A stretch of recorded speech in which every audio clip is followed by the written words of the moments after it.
আমি সবসময় ভালো থাকি। এই যে ক্যামেরাগুলোর কারণে কিন্তু আজকে 64 জেলায় জাকির ভাই পরিচিত। জানেন আমার বাসা মোহাম্মদপুর থেকে আগারগাঁও আসতে মিনিমাম 200টা সাউন্ড আসে আমার কানে যে জাকির ভাই কেমন আছেন। এই সম্মানটা একমাত্র আল্লাহ দিছে আমাকে আপনাদের ওসিলায়। উত্তরবঙ্গের ফ্যান আমি কিন্তু।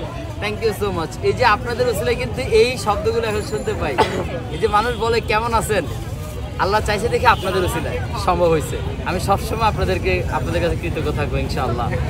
আর বাংলার মানুষ যে আমাকে এত দ্রুত এত ভালোবাসবে আমি কল্পনাও করি নাই।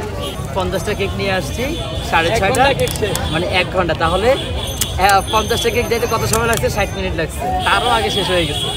বানাবার আগে সেল শেষ আপনার ভাই আর কি আসবে? অল্প কিছু জিনিস বাসায় আমি প্রত্যেকদিনই রেখে আসি। এই জিনিসগুলো আমি অনেকে হচ্ছে কি দূর দূরান্ত থেকে আসে, তো এই যে এখন সবাই ওয়েট করতে। ভাই আপনার আরেকটা পুডিং এখন আমরা কিন্তু দেখতে পাইনি। পুডিং আজকে একসাথে আসবে।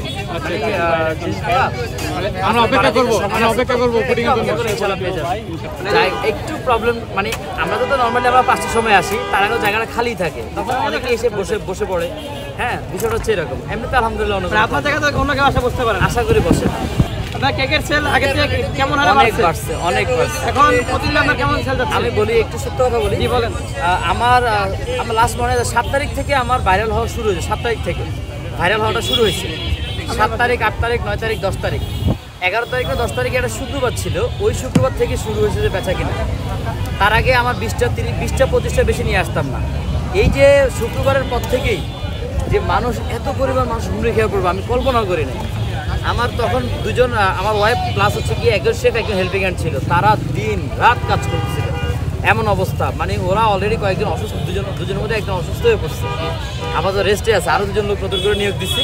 এখন আলহামদুলিল্লাহ মোটামুটি চলতেছে। আমার টার্গেট হচ্ছে সেঞ্চুরি করা। আমি প্রত্যেক দিন 100 নিয়ে আসবো ইনশাআল্লাহ।